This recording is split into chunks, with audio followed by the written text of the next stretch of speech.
Guys, क्या appreciation को learn करने में दिक्कत आ रही है? समझ नहीं आ रहा है किस तरह से हमें एप्रिसिएशन को पढ़ना है? चलो आज साथ में इस लेक्चर के अंदर डिस्कस करेंगे हम एप्रिसिएशन को लर्न किस तरह से कर सकते हैं। This is Priya Mishra and welcome to JR tutorials.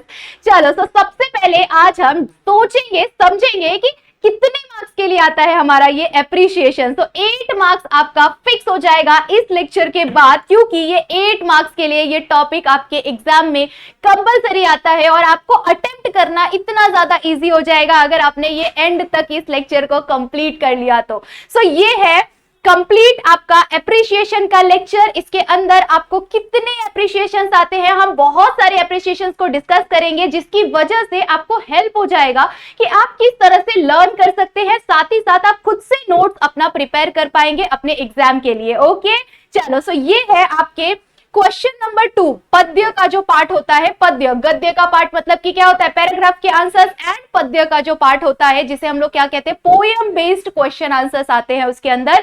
सो यहां पर क्वेश्चन नंबर 2 के अंदर आपको पद्य के क्वेश्चन आएंगे, उसमें से जो आ वाला क्वेश्चन होगा जिसके अंदर आपको एक क्वेश्चन आएगा, कवितेत संबंधी दिलेल्या मुद्द्याच्या आधारे कृति सोडवा। आपको क्या बोलेंगे, कविता के बेस पर आपको कुछ मुद्दे पूछे हुए हैं, मतलब कुछ क्वेश्चंस पूछे हुए हैं और उन क्वेश्चंस के आपको क्या करने हैं, आंसर्स लिखने हैं। ठीक है, सो इस एप्रिसिएशन के अंदर आपको 2 ऑप्शंस आते हैं। ठीक है, किस तरह से आते हैं एग्जाम के अंदर वो चीज अभी हम देखेंगे। ठीक है, सो ये है आपका प्रीवियस ईयर पेपर जिसके अंदर आया था ये 2 पोएम के बेस पर एप्रिसिएशन। ठीक है, सो यहाँ पर आपको एप्रिसिएशन या रसास्वादन, हिंदी के अंदर हम रसास्वादन कहते हैं, यहाँ पर आपको ऐसा कुछ नहीं लिखा रहता है, बस आपको क्वेश्चन के अंदर बताया रहेगा कि आपको क्या करना है, खाली दिलेल्या मुद्द्यावर क्या करना है, आपको आंसर सॉल्व करना है। ठीक है, सो सबसे पहले आपको आ जाएगा यहाँ पर 2 ऑप्शन, 2 पोएम रहेंगे, फर्स्ट पोएम यहाँ, सेकंड पोएम यहाँ। आप डिसाइड कर सकते हैं कि आपको कौन से पोएम के बेस पर सॉल्व करना है सारे क्वेश्चन को, मतलब कि सारे क्वेश्चंस को लिखना है। ठीक है, तो सबसे पहले आपको ये पोएम यहाँ पर दिया हुआ है, कौन सा पोएम है, अंकिला मी दास तुझा। इसके अलावा आपको 2 दिवस या हिरवेगार झाडासारखे कोई भी पोएम आ सकता है। ठीक है, तो ऐसा फिक्स नहीं बोल सकते हम कि हम कौन सा पोएम आने वाला है। ठीक है, सो यहाँ पर अंकिला मी दास तुझा आया है और स्वप्न करू साकार, स्वप्न करू साकार। ठीक है, ये 2 पोएम आए हैं, इसके बेस पर आपको कुछ मुद्दे दिए हुए हैं जो कि कितने मार्क्स के लिए आते हैं वो भी हम डिस्कस करेंगे। ठीक है, सबसे पहले यहाँ पर आपको बोला हुआ है प्रस्तुत कवितेचा कवि आणि कवित्री, कवि या फिर कवित्री जो भी होंगे उसके अंदर अगर मेल या फीमेल जो होंगे उसके अकॉर्डिंग आपको क्या करना है, यहाँ पर उनका नाम लिखना है। ठीक है, जो इस कविता के कवि होंगे उनका आपको यहाँ पर क्या करना है, नाम मेंशन करना है, लिखना है। ठीक है, उसके बाद सेकंड आपको क्या पूछा हुआ है, प्रस्तुत कवितेचा विषय, इस कविते का कौन सा विषय है, मतलब कि किस बेस पर इस कविता को बताया गया। जैसे सपोज हिरवेगार झाडांसारखे, ठीक है, तो वहां पर हमें क्या बोलेंगे, उसमें हमें यह बताया रहेगा कि पेड़ से, पेड़ का मतलब पेड़ से हमें इंसान को क्या क्या चीजें सीखनी चाहिए, पेड़ हमें क्या सिखाता है, ऐसी मल्टीपल चीजें आपको उसके आधार पर पता चलता है ना। तो उसी तरह से यहाँ पर आपको क्या बोला हुआ है कि अंकिला मी दास तुझा, इस विषय पर मतलब उस पर किस विषय के बारे में बोला गया है, इस चीज को आपको यहाँ पर एक्सप्लेन करना पड़ेगा। ठीक है, और यहाँ पर भी आपको कितने मार्क्स मिल जाएंगे बच्चों, 1 मार्क्स मिल जाएंगे। ठीक है, नेक्स्ट क्वेश्चन यहाँ पर आ जाता है प्रस्तुत कवितेचा, प्रस्तुत इस कविता के अंदर आपको पसंद आना। ठीक है, आपको ये चीज पसंद है, मतलब वो जो पोएम है, जो भी पोएम आपको आएगा, जिस भी पोएम के बेस पर आएगा वो पोएम आपको पसंद है या फिर नहीं है, अगर है तो क्यों है और अगर नहीं है तो क्यों नहीं है, ये चीज को आपको यहाँ पर क्या करना है, एक्सप्लेन करना है। प्रस्तुत कविता आवडण्याचे व न आवडण्याचे कारण, मतलब कि आपको ये कविता पसंद है या फिर नहीं पसंद है, उस चीज का आपको क्या करना है, यहाँ पर रीजन एक्सप्लेन करना है। ठीक है, ये सारी चीजें आप इंग्लिश के अंदर भी पढ़ते हैं, हिंदी के अंदर भी पढ़ते हैं, बस मराठी थोड़ा सा लैंग्वेज अगर आपने मराठी नहीं होंगे तो आपके लिए थोड़ा सा डिफिकल्ट हो जाएगा। ठीक है, नेक्स्ट आपको यहाँ पर क्या बोला हुआ है,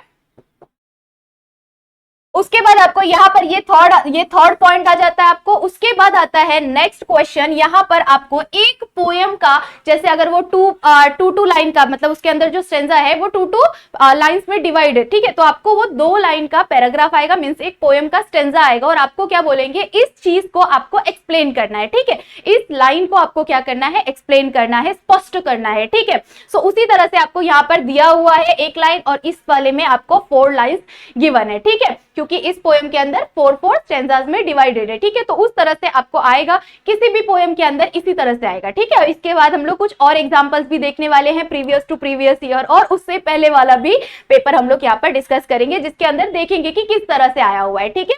तो यहाँ पर आपको 2 लाइन दिए हुए हैं, इस लाइन को आपको क्या करना है, नीचे में एक्सप्लेन करना है, इस चीज को आपको समझाना है कि इस पोएम के माध्यम से आपको, इन 2 लाइन के माध्यम से आपको क्या पता चला है, ठीक है।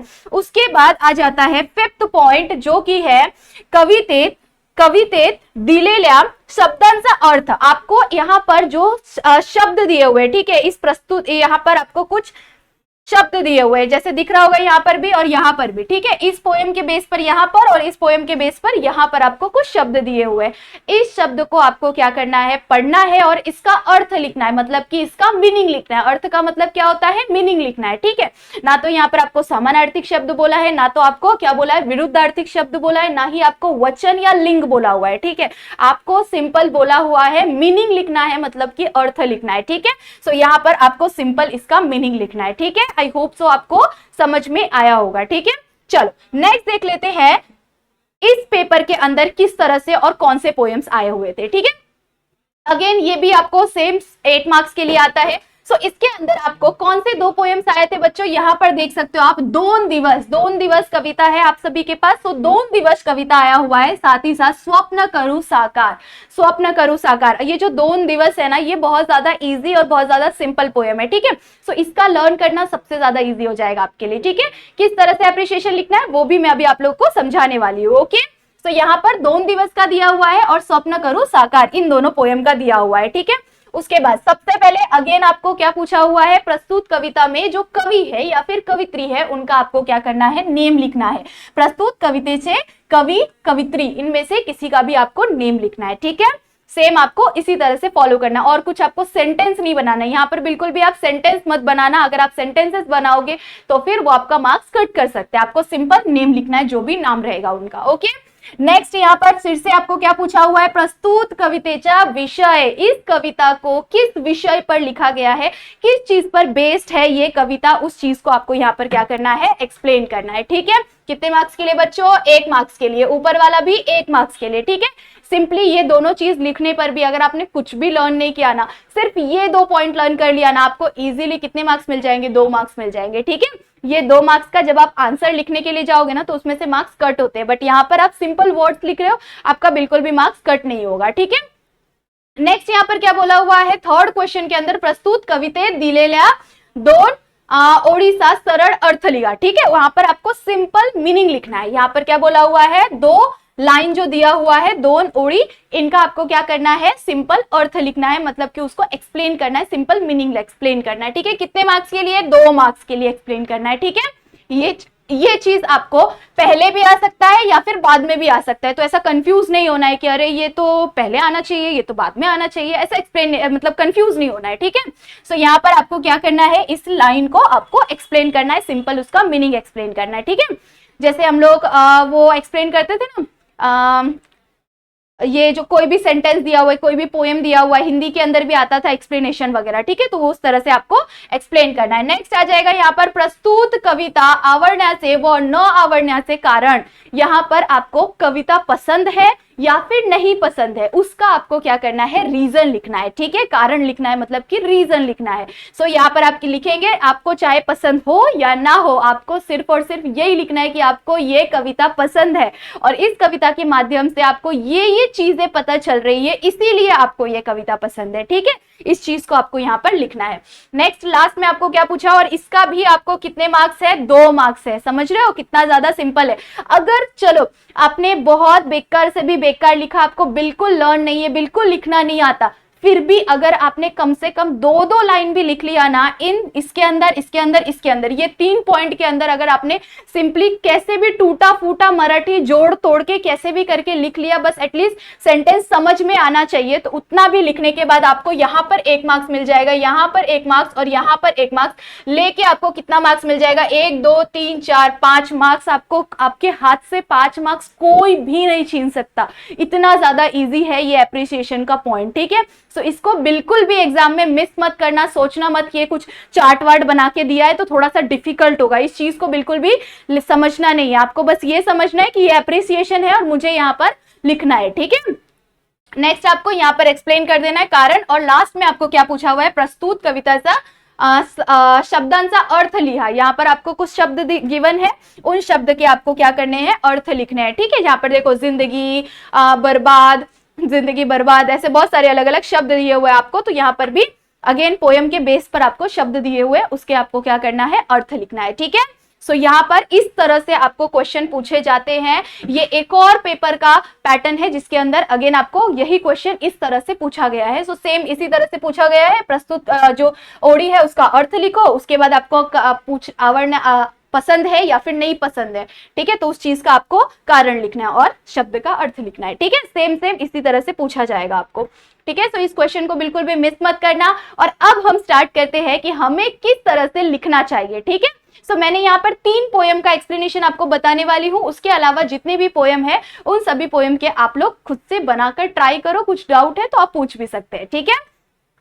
चलो सो सबसे पहले मैं स्टार्ट कर रही हूँ हिरवेगार झाडांसारखे, ठीक है। हिरवेगार झाडांसारखे मतलब कि जो वो हरी भरी पेड़ है, ठीक है, हरी भरी जो पेड़ है, झाड़ है, प्लांट है, उससे हमें क्या सीख मिलती है, उससे हमें क्या प्रेरणा मिलती है, उस चीज के बेस पर ये पोयम आपको बताया गया है कि किस तरह से पेड़ का जो भावना होती है, पेड़ की जो भावना होती है वो कैसी होती है, परोपकार, लोगों को हर वक्त देने का, ऐसा नहीं कि हम कभी भी उससे कुछ मांग रहे हैं, कुछ ले रहे हैं, ठीक है। पेड़ प्लांट, कोई भी प्लांट हमसे कुछ लेता नहीं है, ठीक है।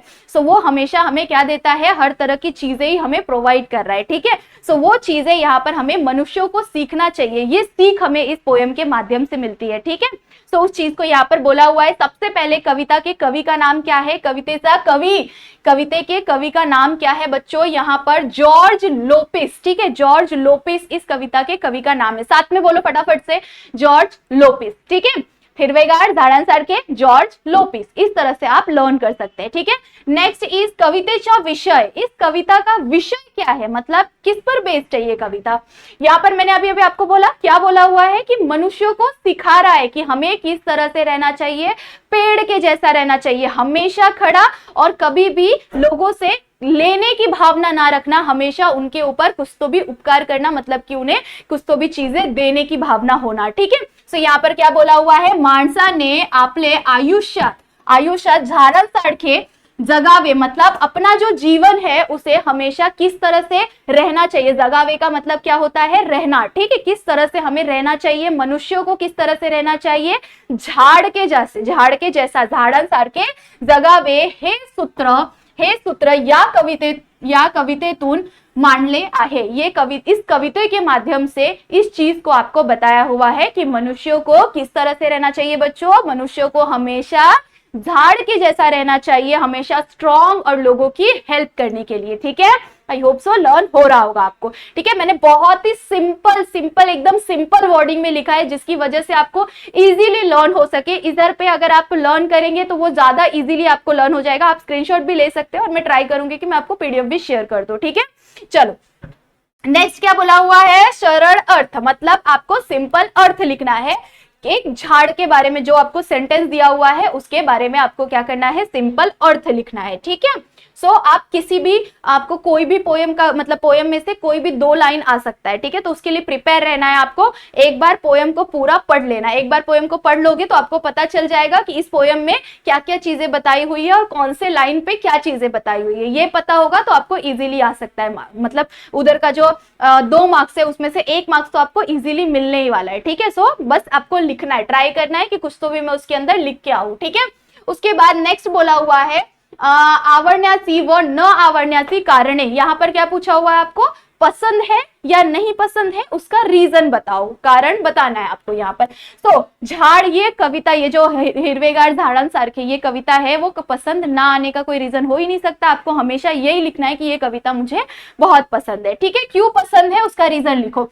झाड़ हा निसर्गाचा एक घटक आहे, झाड़ क्या है, निसर्ग का एक घटक है, ठीक है। झाड़ क्या है, निसर्ग का एक घटक है। झाडाची परोपकारी वृत्ति मतलब लोगों की हेल्प करने वाला नेचर, ठीक है। परोपकारी वृत्ति अविचल वृत्ति, हमेशा कंटिन्यूअस आगे बढ़ते रहने वाला जो भावना है। दान सूरता, मतलब हमेशा लोगों को दान करने वाला। आनंदी वृत्ति, हमेशा खुश खुशहाल रहना, उनका जो ये बिहेवियर है मतलब हमेशा खुश खुशहाल रहना। हे गुण मानवा से ध्यावे, वो मनुष्य को ये ध्यान में हमेशा रखना चाहिए, मनुष्य को ये चीज हमेशा झाड़ से सीखनी चाहिए। असे हे कविता सांगते, ये कविता हमें क्या बताती है? ये कविता हमें इस चीज को बताती है। क्या बताती है हमें?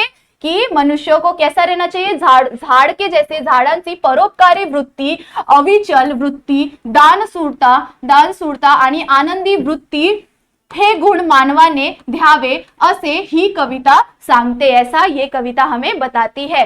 विविध गुणांनी संपन्न असलेला मतलब कि सारे गुणों से संपन्न, ठीक है, सारे गुणों से संपन्न वृक्षांसारखे तुम्ही वहां, मतलब सारे गुणों से संपन्न जो वृक्ष है, वृक्ष के अंदर सारे गुण होते हैं। हमेशा स्ट्रांग रहना, लोगों की हेल्प करना, है ना, हमेशा खुश खुशहाल रहना, लोगों को हमेशा हेल्प करते रहना, उनके लिए कुछ ना कुछ चीजें देते रहना। तो ऐसी वाली जो फीलिंग है, ऐसी वाली जो भावनाएं है, वो हमेशा मनुष्यों को क्या करना चाहिए? पेड़ से, किसी भी प्लांट से सीखना चाहिए। ये चीज हमें इस कविता के माध्यम से पता चलती है और इसीलिए सोपेपणा शिकवण देण्याची ताकद या कवितेमध्ये आहे, म्हणून ही कविता मला आवड़तो, इसीलिए मुझे ये कविता पसंद है। ठीक है, ऐसे आप एक्सप्लेन कर सकते हैं। ठीक है, मैंने यहाँ पर बहुत ही स्लो एक्सप्लेन इसीलिए किया है ताकि आपको एक एक शब्द का मीनिंग समझ में आ जाए और आप इस चीज को लर्न कर लिख सके। ठीक है, आप नोट डाउन कर सकते हैं इस चीज को ताकि आपको हेल्प हो जाए। ओके, नेक्स्ट आपको क्या बोला हुआ है? शब्दांचे अर्थ। अब यहाँ पर शब्दों के अर्थ आपको समझने और लर्न करने की जरूरत पड़ेगी, क्योंकि यहाँ पर हम कितने भी अर्थ अगर हमने देख लिया ना तो भी जरूरी नहीं है कि सेम टू सेम अर्थ आ जाए। ठीक है, पोयम में से किसी भी शब्द का आपको अर्थ आ जाएगा, तो ये चीज आपको पढ़नी पड़ेगी। ओके, सो जैसे यहाँ पर बोला हुआ है मौन, मौन का मतलब क्या होता है? न बोलने, कभी भी बोलने वाला नहीं। ठीक है, सो मौन का मतलब क्या होता है? न बोलने। ओके, नेक्स्ट क्या बोला हुआ है? मुकुट, मुकुट का मतलब शांत। ठीक है, नेक्स्ट यहाँ पर क्या बोला है? वो वस्त्र, वस्त्र का मतलब कपड़े। ठीक है, तो अर्थ आपको यहाँ पर आ सकता है, कोई भी अर्थ आ सकता है, तो आप यहाँ पर लिखेंगे। ठीक है, बाहु मतलब कि हाथ, बाहु बोलते हैं ना हम, हाथ। ठीक है, सो इस तरह से आप समझ सकते हैं। ओके, नेक्स्ट यहाँ पर क्या बोला हुआ है? नेक्स्ट पोयम का एप्रिसिएशन। ठीक है, नेक्स्ट पोयम का एप्रिसिएशन, एप्रिसिएशन को मराठी में कुछ और नहीं बोलते। ठीक है, एप्रिसिएशन ही आपको समझना पड़ेगा। सो योगी सर्वकाय सुखदाता, योगी पुरुष जो होते हैं, योगी पुरुष, योगी सर्वकाय सुखदाता, मतलब कि ये जो योगी पुरुष होते हैं, जैसे इस पोयम का अगर मैं शॉर्ट एक्सप्लेनेशन आपको बताऊं तो इस पोयम के अंदर आपको योगी और पानी की तुलना की गई है। ठीक है, कि जिसके अंदर आपको क्या बताया हुआ है कि योगी पुरुष इतने ज्यादा महान है कि अगर आपने उनकी बातें सुनी तो आपको जीवन भर वो जो आपके मन की जो प्यास है, मन में जो आपके तकलीफ है, टेंशन है, वो चीजें हमेशा के लिए आपके मन में शांत हो जाएगा। पर जब आप पानी पीते हैं तो आपको सिर्फ और सिर्फ उसी क्षण का, उसी पल का आपको सुकून मिलता है। पर अगर आपने योगी पुरुष की बातें सुनी और उनके द्वारा जो सीख दी जाती है उस चीज को समझा तो आपका पूरा जीवन क्या होगा? शांत, और पूरे जीवन की तकलीफ हमेशा के लिए दूर रहेगी। ठीक है, सो ये पूरा इस पोयम के माध्यम से आपको बताया हुआ है, इस पोयम की वजह से। ठीक है, सो सबसे पहले अगेन आपको क्या पूछा हुआ है? कविते के कवि का नाम या फिर कवित्री का नाम। ठीक है, सो कविते से कवि, कविते से कवि कौन है? संत एकनाथ महाराज, संत एकनाथ महाराज। इस कविता के कवि का नाम क्या है? संत एकनाथ महाराज। याद रखना है आपको, क्या बोला है? योगी सर्वकाय सुखदाता। क्या नाम है कविता का? कवि के संत एकनाथ महाराज। ठीक है, अब यहाँ पर क्या पूछा हुआ है? कवितेचा विषय, इस कविता का क्या विषय होगा? अभी अभी आपको बताया हुआ है कि क्या तुलना की गई है? मनुष्यों को बताया हुआ है कि किस तरह से योगी और जो संत है, मतलब सॉरी, योगी और पानी, इन दोनों की तुलना बताई गई है। ठीक है, हा अभंग योगी पुरुषांचे महत्व सांगणारा आहे, योगी पुरुष के महत्व को बताने वाला ये पोयम है। क्या बता रहा है इसके अंदर हमें? हा अभंग योगी पुरुषांचे महत्व सांगणारा आहे। इस कविता के माध्यम से हमें योगी पुरुष के महत्व के बारे में पता चलता है। योगी पुरुष हा पाण्यापेक्षा श्रेष्ठ आहे, पानी से भी ज्यादा श्रेष्ठ कौन है? योगी पुरुष है। ये हमें यहाँ पर कविते का विषय बता रहा है। ठीक है, मैंने सिंपल एंड शॉर्ट में पहले भी बता दिया था आपको। ठीक है, नेक्स्ट आपको पसंद आने ना आने का कारण लिखना पड़ेगा। उससे पहले आपको यहाँ पर कोई भी ओडी बताया हुआ है और उस ओडी को आपको क्या करना है, सिंपली एक्सप्लेन करना है, ठीक है। नेक्स्ट यहाँ पर क्या बोला हुआ है, आवर्ण्य व न आवर्ण्य से कारण, ये कविता आपको पसंद है या फिर नहीं पसंद है, इस चीज का आपको कारण लिखना है। तो आप क्या बोलेंगे, पसंद है, पसंद होने का ही कारण लिखेंगे, न पसंद बिल्कुल नहीं लिखना है, ट्राई भी नहीं करना कि हमें न पसंद है, ठीक है, फिर टीचर आके पकड़ के पीटेगी, ठीक है। सो यहाँ पर क्या बोला हुआ है, पसंद आने का कारण, ठीक है। सो संत एकनाथ महाराजांनी योगी पुरुष व पाणी याची या कवितेत तुलना केली आहे। इस कविता के अंदर योगी पुरुष और पाणी की तुलना की है। किसने तुलना की है, संत एकनाथ महाराजांनी, ठीक है। उन्होंने योगी पुरुष एंड किसका तुलना किया हुआ है, पाणी की तुलना की हुई है, केली आहे। योगी पुरुष श्रेष्ठ श्रेष्ठ ठरवले आहे। योगी पुरुष क्या बोला हुआ है, योगी पुरुष श्रेष्ठ है, इस चीज को यहाँ पर बताया गया है, ठरवले आहे। पाण्याने एका वेळाची, पाण्याने एका वेळाची मतलब कि पानी से हमें सिर्फ एक पल का, एक वेळ का मतलब एक समय का क्या मिलता है, तहान भरते मतलब कि भागते मतलब कि प्यास बुझती है, तहान मतलब प्यास, ठीक है, मराठी में प्यास बोलते हैं, ओके, तहान बोलते हैं, ठीक है। तो यहाँ पर क्या बोला हुआ है आपको कि पानी पीने से हमें सिर्फ और सिर्फ एक पल का शांति मिलती है, एक पल के लिए हमारा प्यास बुझता है, परंतु योगी पुरुष हा सर्वांसाठी, क्या बोला हुआ है, योगी पुरुष सभी के लिए, सर्वांसाठी सर्वकालीन सुख देनारा सज्जन आहे। योगी पुरुष जो होते हैं वो सभी के लिए पूरी जीवन का सुख देने वाले ऐसे सज्जन होते हैं, ऐसे पुरुष होते हैं, ठीक है। ये कविता इसीलिए मुझे पसंद है, ठीक है, म्हणून हे कविता मला, हे म्हणून हा अभंग मला आवडतो, इसीलिए मुझे ये अभंग पसंद है, इस चीज को यहाँ पर एक्सप्लेन किया हुआ है, ठीक है। सो यहाँ पर नेक्स्ट आपको क्वेश्चन क्या पूछा हुआ है, शब्दांचे अर्थ, शब्दांचे अर्थ आपको कुछ भी आ सकता है तो आप कुछ भी लिख सकते हैं, ठीक है, मतलब उसका मीनिंग, रियल मीनिंग लिख के आना है, ऐसा नहीं कि कुछ भी बोल लिख के आ गए, ठीक है। सो ये आप स्क्रीनशॉट ले सकते हैं, ये आपके लिए हेल्पफुल रहेगा क्योंकि मैंने यहाँ पर एकदम सिंपली आपको एक्सप्लेन करने का ट्राई किया है, ओके।